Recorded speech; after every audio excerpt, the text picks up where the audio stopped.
Assalamualaikum warahmatullahi wabarakatuh. Bismillahirrahmanirrahim. Wassalatu wassalamu ala Rasulillah Sayyidina Muhammad ibn Abdillah wa ala alihi wa sahbihi wa man tabi'ahu wa wala. La hawla wa la quwwata illa billah. Subhanaka la ilma lana illa ma 'allamtana innaka antal alimul hakim. Rabbi shrah li sadri wa yassir li amri wahlul 'uqdatam min lisani yafqahu qawli. Amma ba'du, nawaitu ta'alluma wa ta'lima wan naf'a wal intifa'a wal ifadata wal istifadata wa tadhakkura wa tadhkira wal hazza 'ala tamassuki bi kitabillahi wa sunnati rasulih wa du'a ila al-huda wa dalalah 'ala al-khair ibtigha'a wajhillahi wa ridahu wa qurbihi wa thawabihi. Allahumma ya man maqalidul umuri kulliha bi yadihi wa ilayhi yarja'ul 'amru kulluhu. Ya Fattah ya 'alim iftah lana fathan qariba. Ya Fattah ya 'alim ya Fattah ya 'alim ya Fattah ya 'alim.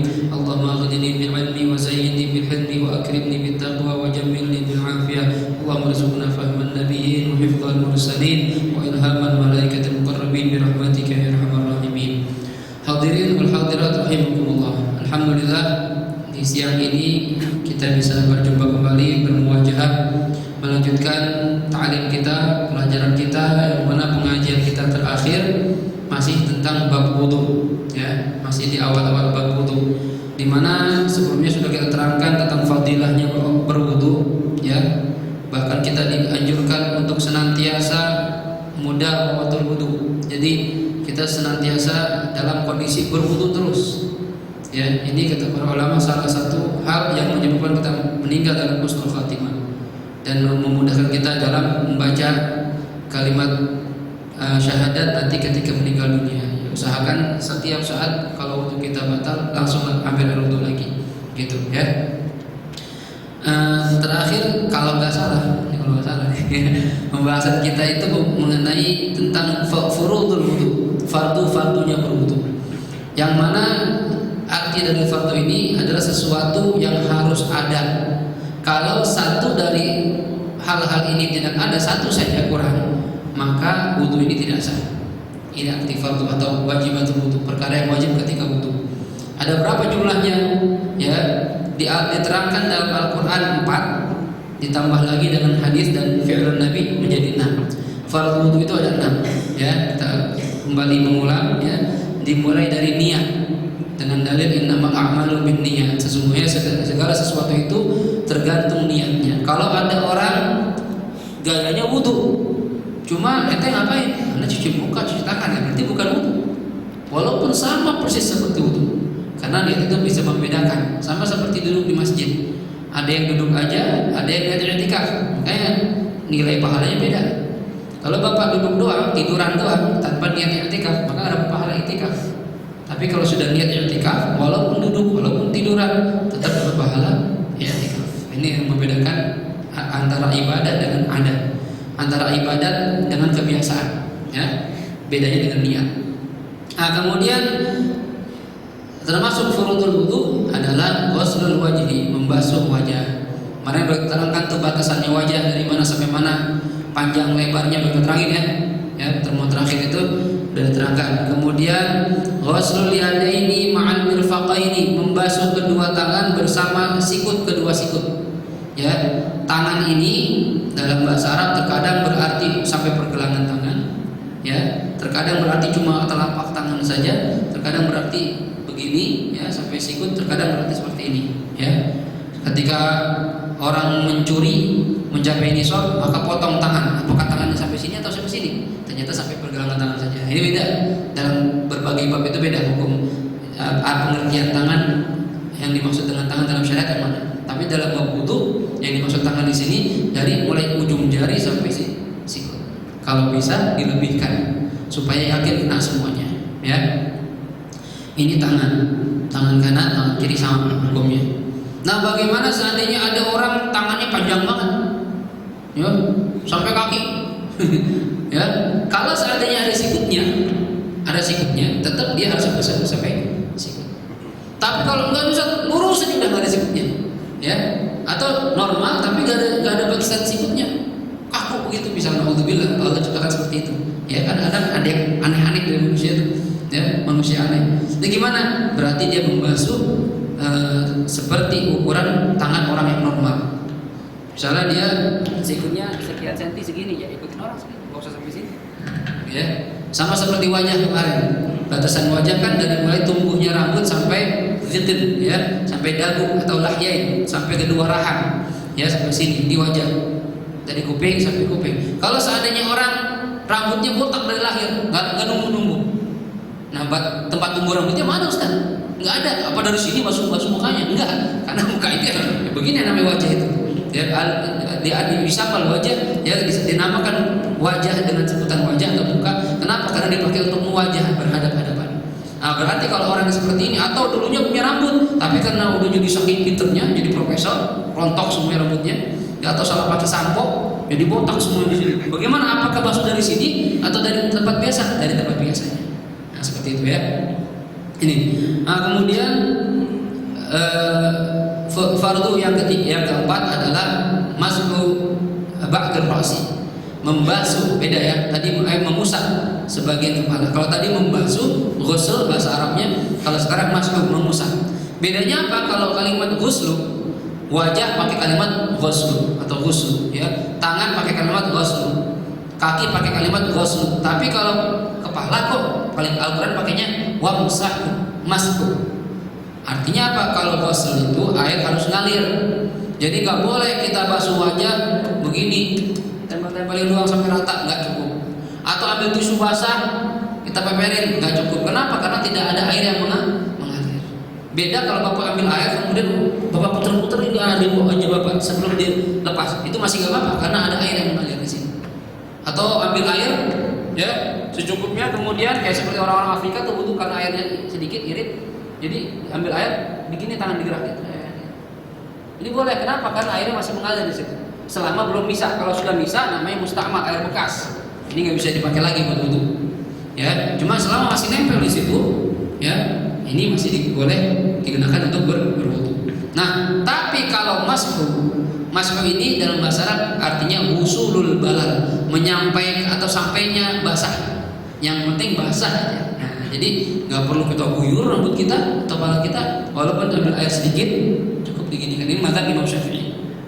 Imam Syafi'i mashu ba'dir ra'si, yang wajib itu sebagian, walau sya'rah, walaupun cuma satu rambut.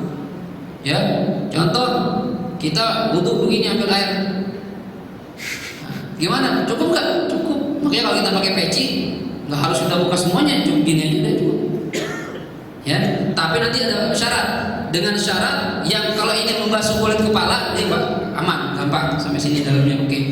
Kalau rambut gimana? Rambut boleh, satu helai saja boleh. Dalam mazhab kita Imam Syafi'i, saya nggak berbicara dalam mazhab lain dan tidak menyalahkan. Ya, akan tetapi disyaratkan kalau ingin membasuh rambut harus rambut ini berada dalam haddur ra'si, batasan kepala, min jihati nuzulihi, dari min jihati nuzuliha, dari arah turunnya.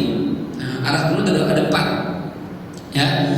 Kalau rambut kita pendek, ya guys, saya nggak terlalu panjang nih, udah mulai panjang dikit nih, ya.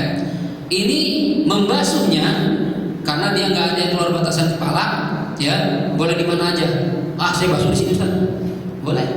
Ah, saya sini, boleh. Ya, saya sini, boleh. Ini namanya batasan kepala. Kepala itu kalau kita pegang tengkorak ada batasannya. Ini bukan kepala nih, ini namanya kofa dalam bahasa Arab. Ini ras. Yang diketutupan pakai peci. Nah, angga tuh pakai peci, yang tutupan itu kepala namanya. Ya, kalau kita pegang nih ada batasan tengkoraknya di sini. Ini kepala. Nah, ini boleh basuh yang mana aja. Rambutnya pun di mana saja boleh. Tapi kalau sudah keluar dari batasan kepala, contoh kita rambut kita gondrong. Nah, ya. Kayak siapa tuh? Ustaz siapa yang gondrong tuh? Ya. Yang pernah nganuin tukang make apa tuh? Ya, gondrong rambutnya. Ya. Kemudian pengen basuh di sini. Oh, dia udah pakai imamah misalnya nih, mudah-mudahan loh. Kemudian wah saya ribet saya buka lagi wah saya, ya. Udah saya basuh sini aja rambut saya. Boleh nggak? Tidak sah. Kenapa? Karena sudah keluar dari batasan kepala. Jelas ini? Atau contoh keluar dari batasan kepala, ya, dia tidak keluar dari batasan kepala, tapi bukan pada arah turunnya. Rambut itu normalnya yang ini turunnya ke sini, ini ke sini. ini ke belakang, yang depan turun sedikit ke sini, ya. Nah, seandainya rambut kita, kan ada orang kadang dia motong rambut itu nggak rata gitu, ya. Atau dia panjang di sini, ya, dia panjang sampai keluar sini, rambutnya gondrong, yang bagian sini, ya. Kemudian, wah, saya akal-akal ini, saya pengen basuh yang ini, tapi yang di sini udah keluar dari batasan kepala cuma sampai sini, saya putar ke sini, isir, jadi kan cuma sampai sini, belum keluar, gimana? Itu tidak sah. Kenapa? Karena walaupun tidak keluar dari batasan kepala, tapi dia turunnya tidak sesuai arah turunnya dia. Tapi ente putar begini.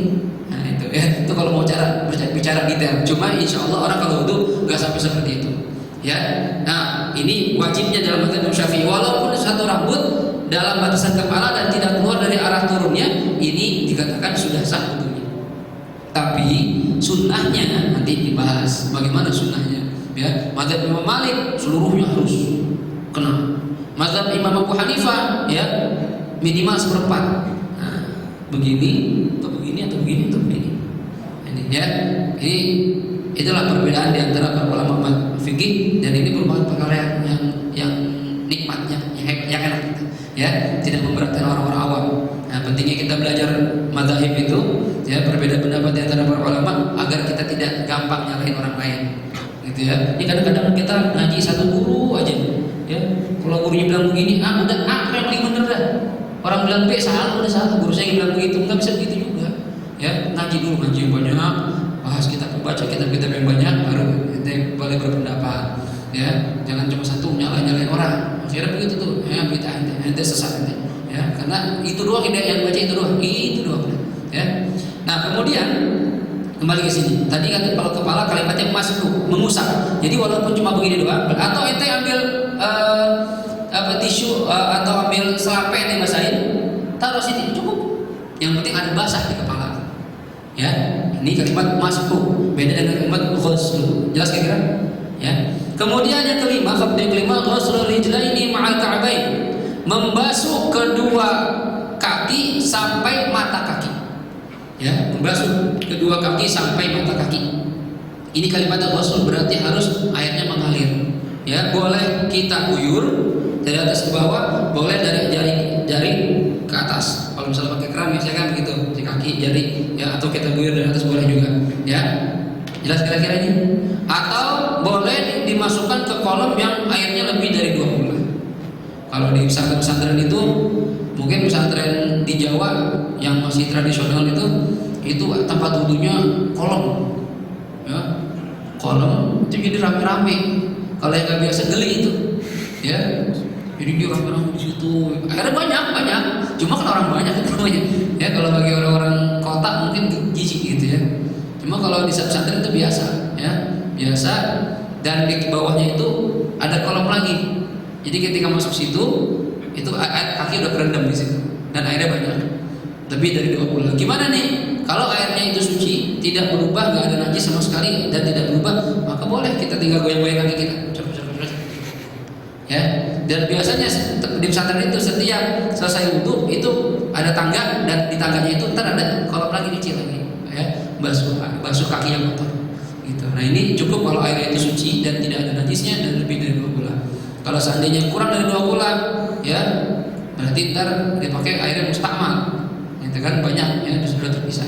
Nah ini pembahasan di bab kemarin di bab air itu berubah apa enggak ya, gitu ya. Tapi pada intinya membasuh kaki ini harus air itu mengalir, ya. Kemudian yang keenam, furudul wudu adalah at-tartib, harus berurutan, ya. Kenapa? Ya, innallaha, kata Imam Syafi'i berkata, innallaha dzakara al-mamsuh bainal maghsulain wa dzalika li nuqtatit tartib. Allah itu menyebutkan dalam Quran, ya, faghsilu wujuhakum wa aydiyakum, basuhlah, ya, basuhlah wajah kamu, wa aydiyakum ilal marafiqi, dan kedua tangan kamu sampai siku, wamsahu bi ru'usikum, dan usaplah kepala kamu, ya, wa arjulakum ilal ka'bain, dan basuhlah kedua kaki kamu sampai 2 mata kaki. Nah ini kata Imam Syafi'i, di Al-Quran Allah sebutkan seperti itu. Ini menunjukkan harusnya berlaku tertib, berurutan. Karena Allah nyebutnya begitu. Jadi seandainya ada orang wudunya berantakan, wah saya bosan Ustaz wudu kayak yang biasanya, ini gimana? Saya muter aja deh. Dari kaki dulu wudunya, dari kaki, kemudian dibasuh kepala, basuh tangan, basuh muka. Niatnya di mana? Niatnya saya tetap di muka, berarti yang sah mukanya doang. Tangan, kepala, kakinya enggak diangkat. Oh gitu Ustaz. Ya. Kalau gitu saya niatnya di kaki dah. Basuh kaki dia, basuh kaki, niat saya di kaki, kepala, tangan, muka. Mana yang sah? Enggak ada yang sah. Kenapa? Karena waktunya butuh itu ketika basuh muka, itu niatnya waktu basuh kaki. Nah, ini enggak sah. Ya, nah, makanya harus berurutan. Sama seperti sholat. Ya, Ustaz saya duduk dulu dah, capek saya diri. Ntar baru baca Fatihah. Ya bisa. Ya berurutan seperti itu. Ya, kata Rasulullah SAW, hadza wudu'i wa wudu'u anbiya'i min qabli. Inilah wudu saya. Ketika selesai wudu ini Nabi bersabda, inilah wudu saya dan wudunya para nabi-nabi sebelum saya. Ya begini maksud Nabi, jangan diputer-puter, jangan dirubah-rubah, gitu ya. Karena orang ada nyari sensasi, ya. Kalau mau terkenal itu cari sensasi, bikin yang aneh terkenal, ya. Kata dalam pepatah Arab itu ada makalah yang artinya kalau mau terkenal mencingin air zam-zam, nah, baru terkenal itu. Orang udah ngejar-ngejar itu semuanya, ya. Zam-zam dipakai buat mandi, buat minum, itu kencingin. Ya udah terkenal itu kejar-kejar, gitu ya. Kemudian, nah ini masalah tertib harus wajib, ya. Akan tetapi ada satu masalah, kita nggak perlu wudu secara tertib, ya. Kapan itu? Idzan ghamasa fil ma walau lahdatan wa nawal wudu'a wa huwa munqabisun saqatu wujubut tertib. Nah, ya. Ini para ulama mengatakan seandainya kita berendam di air, ya, berendam di air, nyelam, ya, berendam di air, kolam nih, ya. Kemudian ketika kita lagi nyelam, ya, lagi berendam gitu, kita niat dulu, niat bab nih, bab mandi, masuk situ cukup, ya. Nawaitul wudu lillahi ta'ala. Ini nggak perlu kita gerak-gerakin kita begini, nggak perlu. Dengan kita niat saja, ya, dan di kolam itu kemudian kita bangun, sudah sah wudunya. Kenapa? Nah, kalau Anda tanya kenapa, ini jawabannya, ya. Ketika kita niat wudu, nawaitul wudu lillahi ta'ala, otomatis air udah ada di muka kita, ya kan? Kan kita lagi berendam nih. Jadi posisi udah siap semua nih, udah pengen geber semua nih air nih. Ini muka kita udah kena air, tangan kita udah nempel air semua, karena lagi berendam kita nih. Kepala kita udah kena air, kaki kita kena air. Begitu kita niat nawaitul wudu lillahi ta'ala, seakan-akan tuh air itu seakan-akan begitu, ya. Berarti wudu udah sah. Jadi kalau kita habis berenang di kolam renang tuh, ya, atau di kali, ya, woi cepetan dong, pengen jalan nih busnya, udah berendam aja, nawaitul lillahi ta'ala, langsung lakukan, udah sah dapatnya wudu. Ya, apakah harus nunggu dulu berendam itu seukuran kita bisa wudu yang sempurna? Misalnya, kalau basuh muka 2 detik, tangan 2 detik, berurutan, enggak harus. Pendapat yang kuat itu enggak harus. Yang penting udah niat ketika berwudu, kemudian naik sudah sah. Ada yang mengatakan tunggu seukuran waktu yang cukup untuk melakukan tertib. Jadi berendamnya agak sedikit, seukuran muka kena, habis muka tangan, habis tangan kepala kaki dan baru naik. Ya, ini ada 2 pendapat, tapi pendapat terkuat tidak dibutuhkan waktu menunggu sama sekali. Yang penting ketika niat dalam kondisi berendam. Jelas kira-kira? Kalau kita bangun, ya, apa hukum airnya? Kalau airnya sedikit, kurang dari 2 gula, ya, kemarin kita bahas tuh, berarti air yang kita pakai wudu itu hukumnya mustakmal, bekas. Arti bekas tidak bisa digunakan untuk bersuci lagi. Nggak bisa buat wudu lagi, nggak bisa buat mandi junub, mandi sunnah, nggak bisa. Artinya kalau teman kita mau gantian, kita pertama nih, gantian, itu wudu, lihat bangun, udah fit, udah gantian dong. Dia mau wudu di situ, airnya sedikit, nggak bisa dipakai wudu karena mustamal. Kecuali air yang banyak, kayak kolam renang, itu mau 1 RT bareng niat juga apa-apa. Ya mau ganti-gantian juga apa-apa karena airnya banyak. Selama airnya nggak berubah. Jelas kira-kira ini? Ya, nah ini masalah furudul wudu. Ada pertanyaan tentang fardhu wudu? Dan ingat kemarin syarat-syaratnya, ya, ketika membasuh anggota tubuh tidak ada sesuatu apapun yang dapat mencegah masuknya air ke kulit. Itu syarat utama.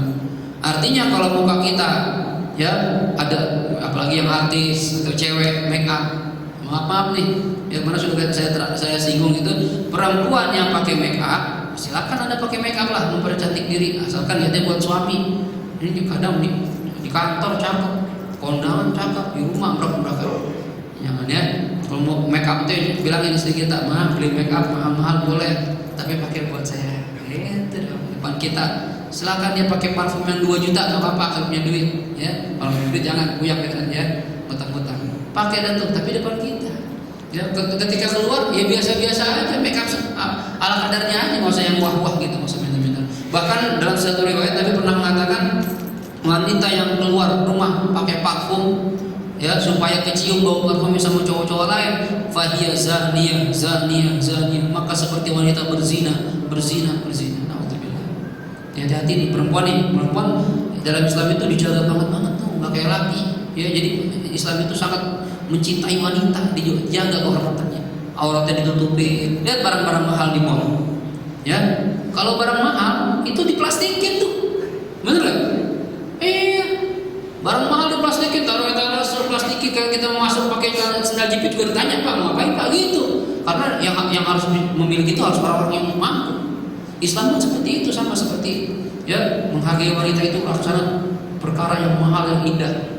Jangan dibuka-buka. Ini kadang perempuan dibikin murah diri sendiri, dibuka-buka sendiri tuh, ya pamerin pahanya, perutnya. Kita laki mau aja nggak tidak? Ya, dulu ada seorang pendeta, ya orang di Inggris nanya sama salah syekh di Inggris. Kata pendeta ini, wahai syekh, ente agama ente kan, ya nggak boleh perempuan yang bukan muhrim salaman sama laki-laki. Kenapa emang nggak boleh? Kan cuma salaman doang, persahabatan, kan boleh. Apa jawabnya Syekh? Saya ini nggak jawab pakai dalil karena ini orang-orang yang nanya orang kafir, orang Kristen. Katanya si Syekh ini, ente punya ratu nggak? Ada, Queen Elizabeth. Nah, kira-kira boleh nggak setiap orang salaman sama dia? Ya nggak boleh, sembarangan dong. Itu orang mulia. Nah, Islam pun memuliakan wanita seperti itu. Nggak boleh sembarangan nyentuh-nyentuh. Walaupun cuma tangannya aja, sama seperti ratu kamu. Bahkan Islam menghargai lebih dari ratu. Gitu ya. Terus kenapa? Ya, Islam mewajibkan untuk aurat. Ya, sedangkan ini kan manusia punya hak asasi manusia. Terserah dia mau pakai baju apa aja boleh. Nggak ada larangan di agama saya, boleh aja. Selama dia taat ibadah, nggak masalah mau pakai baju apa aja boleh. Ya, syekhnya nggak jawab. Ya, ambil jalan, dia beli permen lollipop. Ya. Lollipop tuh yang dimut itu ada tongkatnya, ya. Kemudian dia beli 2, dia beli yang satu dibuka, ya, yang satu dipegang. Yang dibuka itu dilempar sama dia. Oke, kemudian yang ada bungkusnya dilempar juga sama dia. Kata Syekh, wahai Bapak Pendeta, kira-kira kalau kamu saya kasih 2 permen itu, kamu pilih yang mana? Permen tadi jatuh tuh, atau saya buang, saya lempar, kamu pilih yang mana? Kata pendetanya, oh saya pilih yang belum dibuka dong, masih bersih. Nah, sama seperti Islam. Islam itu menginginkan wanita ini jadi wanita yang bersih. Ketika ada orang yang ingin meminahnya, dapat wanita yang bersih, belum pernah sentuh. Coba yang kayak begini, udah keinjak, udah kejilat orang, udah kena kotoran, ente mau ambil? Ya nggak mau. Sama seperti Islam. Islam tuh pengen perempuan ditutup rapi. Jadi ketika dia menikah, laki-laki dapatin wanita yang bersih, yang baik. Itu tujuan Islam. Saya bisa paham sekarang, katanya orang pendeta. Nah ini, ya sebenarnya aturan Islam itu memuliakan wanita. Cuma kadang wanita ini nggak tahu diri gitu. Taunya merasa ya Islam kok mengekang saya, ya. Padahal saya punya hak asasi. Ya, nanti kalau sudah masuk agama Islam, ya turut sama perintah Allah Subhanahu Wa Taala. Ya tutupin aurat kamu. Ya yujlina alaihinna min jalabibihin, kata Allah, tutupin, rapetin, panjangin, tutupin auratnya. Ya, jangan kadang sekarang ngetren ini fashion gayanya nggak seperti syar'i, pakai jilbab tapi bajunya ketat. Nah, ini repot lagi nih. Pakai jilbab ya, cuma ini ngepres semuanya. Nah, ini namanya menutup aurat. Syarat menutup aurat itu kan menutupi warna kulit dan tidak menceritakan bentuk tubuh, tidak membayangkan bentuk tubuh. Kalau ente pakai baju ketat ngepres, walaupun jilbaban, anda juga nafsu. Bener gak kira-kira? Lah iya, perempuan remok tuh, aduh hai bodinya, jilbaban tetap aja gitu. Jujur kita mungkin lebih lihatin yang itu dibanding yang pakai you can see. Wih ini anjing nih perempuan, gitu pasti kita. Nah itu bukan untuk aurat itu, ini perlu kita peringati nih istri-istri kita, anak perempuan kita, saudara-saudara kita. Ketika mau pakai pakaian, ayo pakai pakaian yang syariat Islam. Nanti mau gaya, mau fashion silakan, mau modi silakan, tapi yang sesuai sama syariat. Ya, jangan cuma pengen cakep doang tapi melanggar hukum Allah Subhanahu wa taala, gitu ya. Nah, kemudian pembahasan kita berikutnya adalah sunanul wudu. Ya, silakan Pak.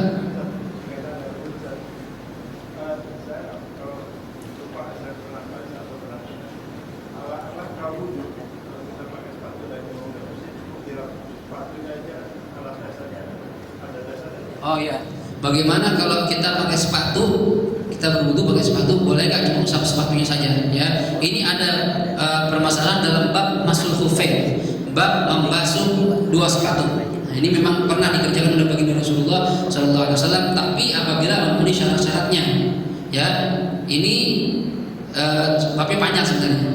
Coba pada intinya, apakah ada masalah itu dalam fikih? Ada, asal memenuhi syarat. Di antara syarat-syaratnya, ya.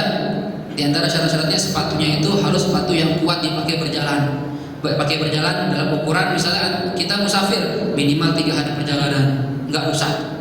Kemudian sepatunya itu tidak sepatu yang tembus air. Kalau kita giniin basah, ya, atau melalui lubang-lubangnya itu masih air bisa masuk, nanti nggak memenuhi syarat. Jadi ada persyaratan tertentu. Nanti ada babnya di sini, ya. Tapi kalau ditanya ada nggak dalam fikih permasalahan seperti itu, ada, asal memenuhi syarat. Apa syarat-syaratnya? Ini karena babnya belum masuk, takut kepotong, jadi nanti ada waktunya, ya. Tapi ada dalam fikih bahasa itu. Sama seperti membasuh alat imamah. Jadi kita pakai imamah, mudah-mudahan kan repot.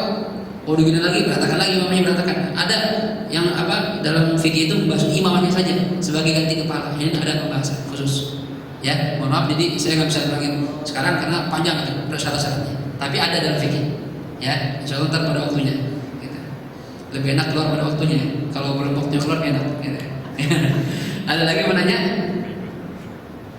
Silakan. Yang ada, kalau ada kita masuk bab sunnah, ya. Sunnah wudu, sunnahnya wudu ini banyak, ya. Sunnah ini perkara yang nggak wajib, tapi kalau dikerjakan dapat pahala. Ditinggalkan ya nggak dosa. Jadi kalau ada ingin pahala yang banyak, ya kerjakan sunnah. Kalau cukup dengan yang wajib-wajib aja, ya udah begitu aja, terserah ente. Ya, nanti kita akan menyesal kata para ulama di akhirat nanti, karena setiap sunnah, ya, kata para ulama tasawuf, lahu darajatun fil jannah. Setiap sunnah yang kita kerjakan itu punya derajat tersendiri di surganya Allah Subhanahu wa taala. Contoh, kita satu masjid nih, Masjid Al-Hidayah, sama-sama sholat zuhur tadi, sama semuanya. Ya, sholat zuhur semuanya, jamaah semuanya, bagus.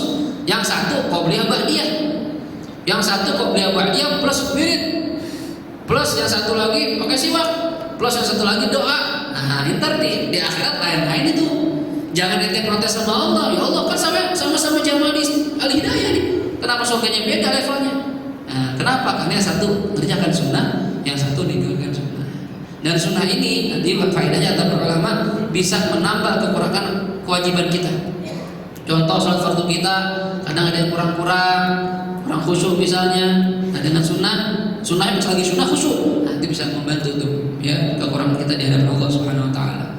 Dan ini sunnah juga bisa membuat kita lebih dekat pada baginda Nabi Muhammad Sallallahu Alaihi Wasallam. Karena orang yang cinta sama Rasulullah ikutin sunnahnya, ya. Alamatul mahabbah al-ittiba. Bukti kalau ente cinta sama seseorang, ngikutin, benar nggak kira? Kita nih cinta sama istri nih, ya, cinta sama istri kan? Istri bang, ya Rasulullah bang, ya muncak bang, dia nggak punya duit ya, pengen banget bang. Itu kalau karena kita cinta tuh kita rela utang-utang tuh. Jadi biar seneng dah bini gue, gimana caranya? Gue ngutang dah, sono sini. Yang penting dia bisa seneng. Kenapa cinta? Diikutin apa yang pengen. Sekarang kalau saya tanya masing-masing diri kita, masing-masing tanya, kira-kira kita cinta nggak sama Rasulullah? Cinta kan? Gak mungkin ada umat Muhammad yang gak cinta sama Rasulullah SAW. Tapi pertanyaannya, sampai mana kita ngikutin beliau? Nih yang perlu kita tanya. Kalau memang kita ngaku cinta, kita ngikutin sama kayak orang ngefans sama seseorang. Ya, ngefans sama Ariel, beli tas pinggang, ya pakai celana jeans, kaosnya keluarin dikit, ya kayaknya begitu. Kalian luar biasa, gitu kan? Sampai dia apa nih kayak ngomongnya? Itu orang ngefans, rambutnya sama. Ariel pakai apa nih? Vaseline, pakai Vaseline juga. Ya, dia begitu tuh. Apalagi orang-orang bule tuh, ya sama Elvis Presley, ya segala macam pakaian ngikutin gaya-gayanya. Ini kalau cinta begitu ngikutin. Nah sekarang kita cinta sama Nabi Muhammad, ngikutin dia gayanya. Ngikutin nggak tahajudnya, ngikutin nggak duhanya, ngikutin nggak akhlak perilakunya gimana, gitu ya. Ini sunnah-sunnahnya. Nanti kita akan berasa sunnah-sunnah yang kita amalin ini akan berasa nanti di hari kiamat. Sekarang masalahnya kan pahala nggak kelihatan, ya pahala nggak kelihatan. Tapi kalau kelihatan, wah kita capek karena merasa kurang terus, ya. Waduh, soal pahala nambah lagi. Kita nggak sampai mikirin makan itu, ya. Maunya sholat aja. Tapi karena rahmatnya Allah tuh Allah nggak kelihatan, ya. Jadi kalau nanti kita berasa di akhirat, barulah kita senang terus. Bahkan semua akan merasa nyesal, ya. Yang nggak ibadah nyesal banget, yang nggak ibadah, ya. Yang ibadah pun nyesal. Kenapa? Karena kalau tahu dia lebih giat lagi ibadahnya, wah coba dulu lebih rajin, bisa masuk surga yang ini, level ini. Tapi balik lagi bisa nggak di dunia? Nggak bisa. Nah ini jangan sampai kita nyesal. Ya walaupun semua nyesal, cuma jangan nyesal semangat gitu, ya. Jangan semangat misalnya ya Allah, ya. Walaupun surga udah bagus banget, cuma kalau kita lihat surga yang VIP itu, apalagi surga yang para nabi dan rasul, wah jauh kita nikmatnya, ya. Di surga enak. Di surga itu kata Rasulullah, ahlul jannah la yabulun, penghuni surga nggak kencing. Waduh, nggak ada tuh kita nggak kencing tuh, bayar 1.000, nggak ada kemarin kencing lagi 2.000, ya. Ahlul jannah la yataghawatun, penghuni surga enggak berak, enggak Pak sahabat nanya, "Wa ma balu ta'am ya Rasulullah?" Terus makanan jadi apa Rasulullah?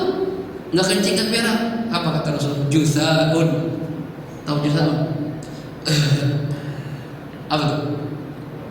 Bahasa Indonesia sendawa. Bahasa Betawi tahap. Udah gitu doang tuh. Udah. Hilang dah. Sama keringatnya wanginya wisik. Wangi, keringat kita bisik, keringatan wangi. Nah kita keringatan sekarang asam, dicuci pakai attack, hilang-hilang baunya. Di sana wangi keringat kita, masya Allah, di surga enaknya, ya. Ayo, kalau pengen surga, ayo ibadah sama Allah Subhanahu Wa Taala, ya. Banyakin sunnah-sunnahnya, biar nanti nikmat. Sekarang kita capek dulu dah, biarin capek dulu. Paling berapa tahun sih kita di dunia? 60 tahun, 70 tahun, udah habis. Habisnya tinggal rah, tinggal istirahat. Al maut rahatun mu'min. Kematian istirahat buat orang beriman itu. Ntar istirahat kita, sabar. Allah atur begini, ikutin. Allah larang, ikutin. Itu aja, ya. Sabar dunia, sabar lama, ya. Ad-dunya darul imtihan. Dunia itu rumah ujian. Kita diuji sama Allah Subhanahu wa taala, ya. Ini makanya saya 2 hari nggak masuk ini. Pertama emang saya lupa jadwal saya. Yang kedua anak istri saya lagi sakit, mau jalan nggak bisa kemana-mana, ya. Kalau anak doang sakit masih ada istri, ini istri saya sakit juga, repot ini. Ya, cobaan semua ujian dari Allah Subhanahu wa taala. Yang penting sabar, ya. Kemudian apa sunnah-sunnah yang wudu dikatakan sini? Sunnah-sunnah yang wudu itu katsiratun banyak.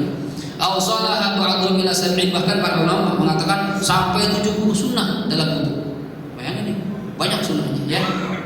Yang pertama wa minha, ya. Jadi sunnah-sunnah ini yang pertama al-awwal as-sunnah allati qabla ghuslil wajhi. Dibagi yang pertama, sunnahnya ini sunnah sebelum membasuh muka apa saja. Kan muka wajib nih, ya. Yang pertama rukun kan basuh muka bersama niat. Berarti sebelum itu kan ada tuh kita cuci tangan, ya kan, kita kumur. Itu namanya sunnah tuh, ya. Artinya kalau kita nggak kerjakan ya nggak apa-apa, ya. Apa saja itu sunnah sebelum basuh wajah? Yang pertama at-talaffuz bi niyyati sunnatil wudu. Ketika kita ingin kerjakan sunnah, maka kita disunahkan melafazkan niat sunnah wudu. Jadi gini, perhatiin ya, kalau pengen dapat pahala. Ketika kita pengen ngerjain wudu, kan sebagian orang cuci tangan dulu. Ini sunnah nih, cuci tangan. Itu kalau cuci tangan tidak niat mengerjakan sunnah, nggak ada pahalanya. Makanya ketika kita ingin mengerjakan sunnah wudu, diniatin. Saya niat mengerjakan sunnah itu. Nah, ketika basuh tangan, pahala sunnah. Ketika kumur, pahala. Walaupun nggak niat lagi nih, pahala sunnah. Ketika basuh hidung, pahala sunnah. Tapi kalau kita cuma begini doang, rutinitas doang, kumur-kumur tanpa niat sunnah, nggak ada nilai pahalanya. Jelas kira-kira nih? Karena yang membedakan antara adat dan ibadah yaitu niat. Basuh tangan kayak orang biasa, habis cuci tangan, habis makan cuci tangan. Kumur orang habis basuh gigi kumur, ya kan? Gak ada bedanya, itu adat kebiasaan kita. Cuma kalau pengen pahala sunnah diniatkan. Jadi hukum niat mengerjakan sunnah wudu hukumnya wajib. Kapan itu kita niatnya? Pertama kali mengerjakan sunnah wudu. Kalau pertama kali mengerjakan sunnah wudu misalnya basuh tangan, berarti niatnya ketika basuh Berarti berikutnya nggak usah niat lagi. Maka niatnya saya niat mengerjakan sunnah-sunnahnya bu. Nawaitu fi'la sunnahil wudu. Saya niat mengerjakan sunnah-sunnahnya bu. Jelas nih? Ini wajib hukum niatnya. Niat di mana tempatnya? Di hati. Ini niat dalam hati itu wajib. Yang sunnah, nah ini bukan wajibnya. Yang sunnah talaffuznya, mengucapkannya ini sunnah. Jadi sampai kita niat, kita ngucapin. Saya niat mengerjakan sunnah-sunnahnya wudu. Sambil hati kita niat. Berarti yang wajibnya dapat, pahala sunnahnya dapat. Jelas kira-kira? Bisa beda ini. Seandainya kita basuh tangan cuma niat doang, nawaitu sunnahal wudu, tapi tidak talaffuz, sah nggak sunnah-sunnahnya? Sah, dapat pahala sunnah. Sunnah cuci tangan, sunnah kumur, sunnah basuh hidung, tapi tidak dapat sunnah mengucapkan niat. Jelas kira-kira? Jelas kira-kira? Ya. Sama seperti basuh muka. Basuh muka harus berbarengan, niat harus berbarengan dengan basuh muka. Ketika kita basuh muka, kita niat tanpa mengucapkan, sah nggak wudunya? Sah, tapi dapat pahala sunnah nggak? Nggak dapat pahala sunnah, karena sunnahnya itu mengucapkan. Jelas kira-kira ya? Nah, ini. Jadi usahakan ketika kita mengerjakan pertama kali sunnah-sunnah wudu, di hati kita niat, nawaitu sunnahal wudu, saya niat sunnah-sunnah wudu, atau bahasa Indonesia juga boleh, dan berbarengan dengan diucapkan, biar dapat pahala sunnah, gitu ya. Kemudian at-tasmiyah wa ta'awudz. Nah, ya. Disunahkan ketika sebelum wudu, sebelum masuk muka, baca ta'awudz dan tasmiyah. A'udzubillahi minasyaitonirrajim. Bismillahirrahmanirrahim. Ya. Dan ini ada doanya, Rabbi a'udzubika min hamazati syayatin wa a'udzubika rabbi an yahdurun. Sambil ya cuci tangan, ya. Atau sebelum cuci tangan. Karena ini ada siwak, nah, ya, yang pernah kita bahas. Siwak itu ulama beda pendapat. Apakah sunnahnya siwak itu sebelum cuci tangan atau sesudah cuci tangan? Nah, ya, ada dua pendapat. Ada yang mengatakan siwak ini sunnah sebelum wudu, sebelum sunnahnya wudu. Artinya sebelum cuci tangan siwakan dulu. Kalau kita siwakan dulu, ikut pendapat yang ini, berarti kita harus niat. Nah, saya niat bersiwak sebagai sunnah-sunnahnya wudu. Paham? Nanti ketika cuci tangan nggak perlu niat lagi karena sudah niat mengerjakan sunnah-sunnahnya wudu.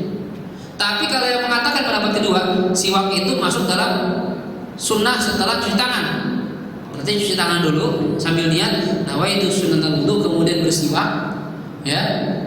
Dan ini ketika siwak nggak perlu lagi niat karena sudah masuk niat yang pertama. Ya tergantung kita mau yang mana. Ya, mau ikut pendapat pertama boleh, yang kedua boleh. Yang nggak kurang tepat itu yang nggak siwakan, itu aja deh. Ya, ya nggak usah makan. Minimal kalau nggak punya siwak itu aja udah ujung baju kayak apa? Ya nggak masalah. Yang penting dapat pahala sih siwak. Ya kalau bisa bawa siwak. Maka kalau bisa pengen wudu cuci itu siwaknya, jadi bersih, gitu ya. Pakai siwakan, gitu. Ya. Nah ini, jadi sunnahnya itu a'udzubillahi minasyaitonirrajim, bismillahirrahmanirrahim, kemudian bersiwak, ya. Bersiwak dengan kayu arab kalau bisa. Mana dibahas ya. Yang afdal kayu arab, kemudian dibasahi dengan air dulu. Basahin dulu dengan air, ya.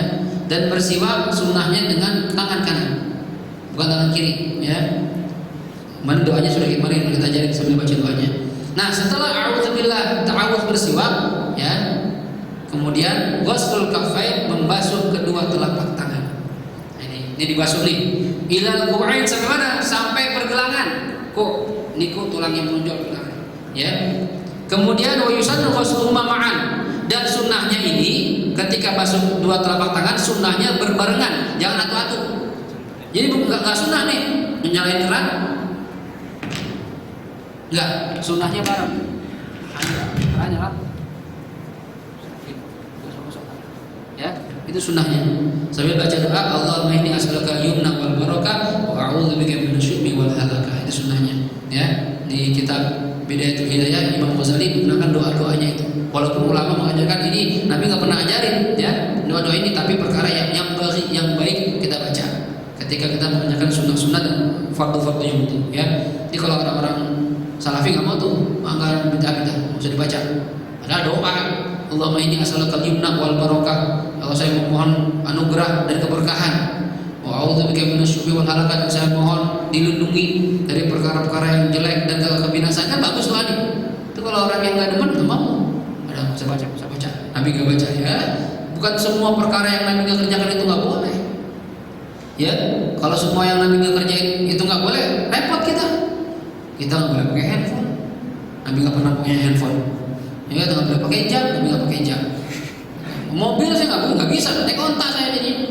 Ya, kijang aja nggak boleh. Kijang, ya, pakai apa lagi? Semua nggak boleh, asal onta atau bagol atau keledai. Kuda juga masih boleh kuda, ya. Susah nih, ya. Jadi harus memandang itu bagaimana terbuka wawasan kita, apa yang sesuai dengan syariat itu dibolehkan, kalau sesuai dengan syariat baru kita tinggalkan, gitu ya. Jadi sambil basuh tangan, kemudian baca doa. Wal madmadah wal istinsyaq. Kemudian kumur dan membasuh kedua hidung. Nah, ini udah jam 1. Nanti kita bahas ini karena madmadah ini caranya macam-macam. Ya, apa ngambil air 3 kali baru kumur, atau kumur sekali keluarin. Nah, ini pembahasannya insyaallah pertemuan berikutnya. Masih dalam bab sunnah-sunnahnya itu. Ya. Ada pertanyaan sampai sini? Baik sesuai tema atau di luar tema, dipersilakan. Cukup ya, kalau nggak ada kita tutup pengajian kita baca surat Al-Fatihah. Mohon kepada Allah Subhanahu wa taala semoga ilmu yang kita dapat di siang hari ini bisa kita fahami dan bisa kita amalkan, bisa bermanfaat buat kehidupan kita di dunia dan akhirat.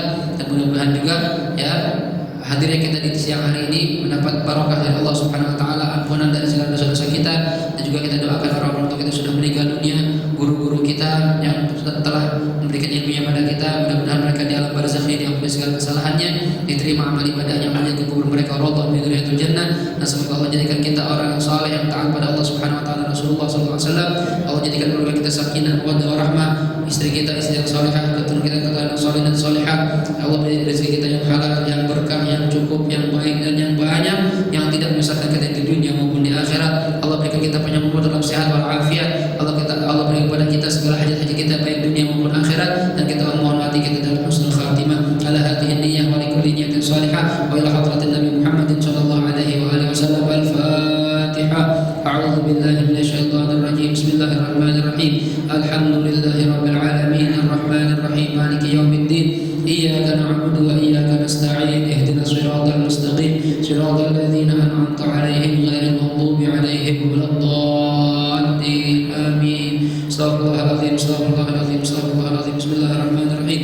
Alhamdulillahi rabbil alamin. Allahumma shalli wa sallim wa barik ala sayyidina Muhammadin wa ala ali sayyidina Muhammad. Allahumma ij'al jam'ana hadza jam'an marhuma wa tafarraqana min ba'dihi tafarruqan ma'suma wa la taj'alna wala fina wala ma'ana shaqiyyan wala mahruma. Allahumma ij'alna min alladhina yastami'una al-qawla fayattabi'una ahsana. Allahumma ahsin 'aqibatana fil umuri kulliha wa ajirna min khizyi ad-dunya wa 'adzabil akhirah. Rabbana atina fid dunya hasanah wa fil akhirati hasanah wa qina 'adzaban nar. Wa sallallahu ala sayyidina Muhammad wa ala alihi wa sahbihi wasallam. Walhamdulillah.